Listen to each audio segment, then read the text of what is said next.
एक और जहां काम वासना इंसान पसंद करता है, वहीं दूसरी तरफ इससे कई लोग छुटकारा भी पाना चाहते हैं। पर हम काम वासना से छुटकारा पाना ही क्यों चाहते हैं? कभी ये सोचा है आपने? कई लोग काम वासना से छुटकारा पाने के लिए कठिन रास्ते चुनते हैं, पर कड़ी कोशिशों के बावजूद भी इससे छुटकारा नहीं पा पाते। यही एक पॉइंट है जो समझने वाला है, क्योंकि यहाँ अनुशासन नहीं बल्कि बुद्धि और विवेक चाहिए काम वासना से छुटकारा पाने के लिए।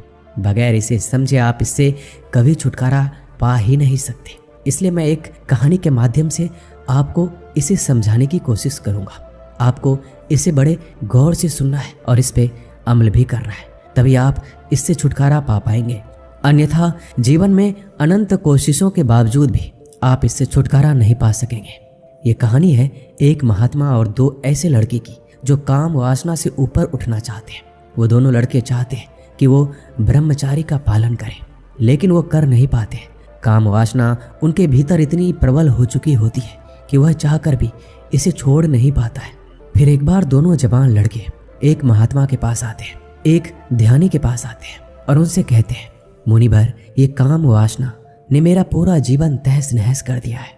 हम दोनों बहुत अच्छे लड़के हैं, हमारे सपने भी बहुत बड़े थे। हम अपनी ज़िंदगी में कुछ करना चाहते हैं, अपने माँ बाप का नाम रोशन करना चाहते हैं। हम दोनों कुछ ऐसा करना चाहते हैं जिसे आज तक किसी ने नहीं किया हो। हमारी सोच बहुत बड़ी है, लेकिन परेशानी यह है कि काम वासना ने हमारा मन भ्रष्ट कर दिया है। हम जब भी कुछ अच्छा सोचते हैं, ठीक उसी वक्त काम वासना हमारे भीतर प्रबल हो जाती है। हम हर समय स्त्रियों के बारे में सोचते ही रहते हैं और इसकी वजह से हम अपने लक्ष्य को ठीक तरह से पहचान नहीं पाते हैं। हम ये समझ नहीं पाते हैं कि हमारा लक्ष्य क्या है, हम आखिर भविष्य में क्या करेंगे। भीतर से तो ऊर्जा उठती है कि हमें कुछ करना है, लेकिन काम वासना के घेरों से हम घिर चुके हैं। आप जरा हमें गौर से देखिए, हमारा शरीर भी दुर्बल हो चुका है, हमारे आंखों की रोशनी भी कमजोर हो गई है। इस वक्त हम बहुत बुरी स्थिति में हैं, हमें आगे कुछ भी नहीं सूझ रहा है। कृपया करके हमें मार्गदर्शन दीजिए। लड़की की ये बातें सुनकर महात्मा उनसे कहते हैं, हे बालक, तुम दोनों बिल्कुल सही जगह पर आए हो। मैं जिस तरह बोलता हूँ तुम वैसा करो, फिर तुम्हारी काम वासना बिल्कुल ही समाप्त हो जाएगी, वो तुम पर हावी नहीं हो पाएगी। अच्छा ये बताओ, तुम दोनों का उम्र क्या है? लड़के ने कहा, गुरुदेव, हम दोनों की उम्र लगभग समान है, लगभग 19 से 20 साल का। फिर महात्मा कहते हैं, इस उम्र में काम वासना उठना स्वाभाविक है, लेकिन अगर काम वासना तुम्हें अत्यधिक परेशान कर रही है तो मैं तुम्हें एक उपाय बताता हूँ। ठीक 30 दिन तक इस उपाय का प्रयोग ठीक ढंग से करना और 30 दिन के बाद मेरे पास आना। महात्मा की ये बातें सुनकर लड़कों के चेहरे पे खुशी आ गई। फिर उसने तुरंत पूछा, हे महात्मा, वो उपाय क्या है, कृपया हमें बताइए। महात्मा कहते हैं कि आज से ठीक अगले 30 दिन तक अपने 5 इंद्रियों पर जागरूकता रखनी होगी। जागरूकता का मतलब होता है तुम जो भी करो उस पर ध्यान दो। ऐसे तो तुम जो भी कुछ करते हो वो तुम अपने इंद्रियों की वजह से ही करते हो। कुछ खाते हो तो तुम्हें अपनी इंद्रियों पर ध्यान देना है, तुम्हें अपनी 5 इंद्रियों पर ध्यान देना है। और मैंने तुम्हें जागरूकता की बात कही, इसका मतलब यह हुआ कि तुम्हें हर छोटी छोटी चीज़ों को लेकर सही फैसले लेना है। कोई बड़ा फैसला नहीं लेना है, बड़े फैसले लेने से बचना है। और एक बात का ध्यान रखना है कि ध्यान और व्यायाम हर दिन करना है, सात्विक भोजन करना है और अकेले रहने का प्रयास करना है। ऐसा करने से भीतर में क्रोध पैदा होगी, बेचैनी पैदा होगी, तनाव उठेंगे, लेकिन उससे घबराना नहीं है। पूरी जागरूकता के साथ उसको देखना है, उसे समझना है। और जब तुम्हें लगने लगे कि तुम्हारे भीतर काम वासना प्रबल हो रही है तो उस वक्त तुम्हें अपनी मनपसंद की चीज़ों को करना है, जैसे गीत गाना, चित्रकारी, कलाकारी, खेलकूद, जो भी चीज़ें तुम्हारी मनपसंद हो उसे तुम्हें करना है। अगर तुम्हें पढ़ने का मन करता है, कुछ लिखने का मन करता है तो वो सब करो। सही समय पर सही फैसला लेना है और जो भी फैसला लो उसके दोनों पक्षों को देखो। उसके सकारात्मक पक्ष भी देखना चाहिए और उसके नकारात्मक पक्ष भी देखो कि इससे क्या फ़ायदा होगा, क्या नुकसान होगा। इन 30 दिनों के दौरान काम वासना कभी कभी बहुत ही ज़्यादा प्रभाव करेगी, लेकिन उस समय तुम्हें जागरूकता के साथ अपने लक्ष्य को याद रखना है। और मेरी बात याद रखना, इन 30 दिनों के भीतर एक दिन अमावस्या और एक दिन पूर्णिमा होती है। इन दोनों दिनों में मनुष्य के बीच बहुत बड़ा बदलाव होता है और हो सकता है इन दोनों दिनों में तुम्हारे भीतर काम वासना प्रबल हो जाए। इसलिए मैंने कहा कि अपनी जागरूकता को नहीं छोड़ना है। जागरूक होकर देखना है तुम्हारे भीतर कब काम वासना आ रहा है और आखिर क्यों आ रहा है। महात्मा की ये बातें सुनकर वो दोनों लड़के कहते हैं, ठीक है गुरुदेव, हम ठीक 30 दिन के बाद आपके पास दोबारा आएंगे। फिर वो दोनों लड़के घर चले जाते हैं। पहला दिन तो महात्मा की बातों का बहुत अधिक असर होता है और इसी की वजह से पहला दिन आसानी से ये लोग काट लेते हैं। दूसरा दिन भी आसानी से बीतता है और तीसरे दिन से उन्हें थोड़ी परेशानी आने लगती है। उन्हें ध्यान करने का मन नहीं करता, उन्हें व्यायाम करने का मन नहीं करता, लेकिन वह जबरदस्ती करते हैं क्योंकि उनसे कहा गया था कि इस दौरान तुम्हारा मन नहीं करेगा कि तुम काम करो, तुम कुछ और करो। धीरे धीरे समय बीतता जाता है, परेशानी भी बढ़ती जाती है और इस तरीके से 10 दिन बीत जाते हैं। लेकिन अब काम वासना और प्रबल रूप ले लेती है। एक बात तो सच है कि जिस चीज को आप लगातार करते आ रहे थे, अगर अचानक से उस चीज को आप छोड़ देंगे तो कुछ समय के लिए वो शांत रहेगा, लेकिन कुछ समय के बाद वह तुम्हारे भीतर उल्टा असर करने लगता है और ज्यादा हावी हो जाता है और प्रबल हो जाता है। और ठीक इसी तरह 10 दिनों के भीतर उनके भीतर काम वासना दुगनी प्रबल हो गई। इतना अधिक तीव्र हो गया था कि दोनों लड़के रह ही नहीं पाए और 15 दिन तक आते आते उन्हें भी महात्मा की बातें बुरी लगने लगती है। दोनों लड़के सोचते हैं, क्यों हम अपनी जीवन उल्टी सीधी बातों में गवा रहे हैं। जीवन में कुछ आनंद भी तो है, हम जीवन क्यों जी रहे हैं। अगर हमें आनंद नहीं मिलेगा तो ये सभी चीजें वो अपने दिमाग में सोचने लगे।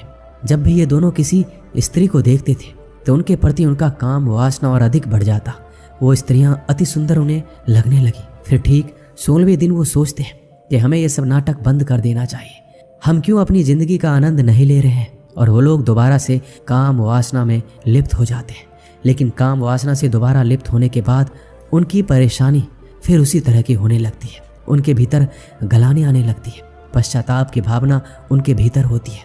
2-4 दिन बाद उन्हें पश्चाताप और कमजोरी बहुत अधिक लगने लगती है और फिर वो निर्णय लेते हैं कि हमें फिर से महात्मा के पास जाना चाहिए। वो लोग महात्मा के पास जाते हैं, उनसे क्षमा मांगते हैं। महात्मा उनसे कहते हैं कि तुम दोनों 30 दिन से पहले आ गए। लड़के ने कहा, हाँ गुरुदेव, हमें क्षमा कीजिए, हम आपके नियम को पूरा नहीं कर सके। फिर महात्मा कहते हैं, मैं जानता था कि ऐसा होगा, अब इसे जरा ध्यान से सोचो कि ऐसा क्यों हुआ। गुरु की ये बातें सुनकर लड़के को समझ में नहीं आता है। फिर वो महात्मा दोबारा कहते हैं, मैं बताता हूँ, क्या तुम्हें याद है मैंने तुम्हें कहा था अपने जीवन में कोई भी बड़े फैसले नहीं लेना, छोटे छोटे और सही फैसले लेना। बड़े फैसले लेने का मतलब है कि कोई भी काम को लेकर सोच में पड़ जाना, और छोटे छोटे सही फैसले लेने का अर्थ है कि समझदारी के साथ आगे बढ़ना।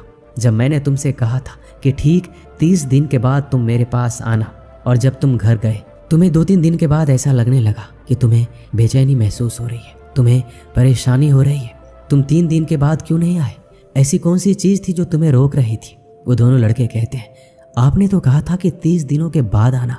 वो महात्मा दोबारा कहते हैं, मैंने तो ये भी कहा था कि 30 दिनों तक संयम रखना, अनुशासन में रहना। तुमने वो बात क्यों नहीं मानी? यही तो हमारा मन है जो हमें नचाता रहता है, हमें घुमाता रहता है।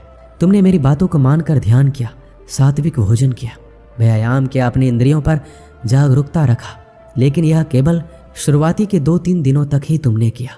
इसके बाद धीरे धीरे सभी चीजें कम होती गई और तुम लोग मेरे पास नहीं आए, क्योंकि तुम्हारे मन में मेरी बातें थी कि मैं 30 दिन में जाऊंगा, और वो 30 दिन बहुत ही बड़ा लक्ष्य होता है।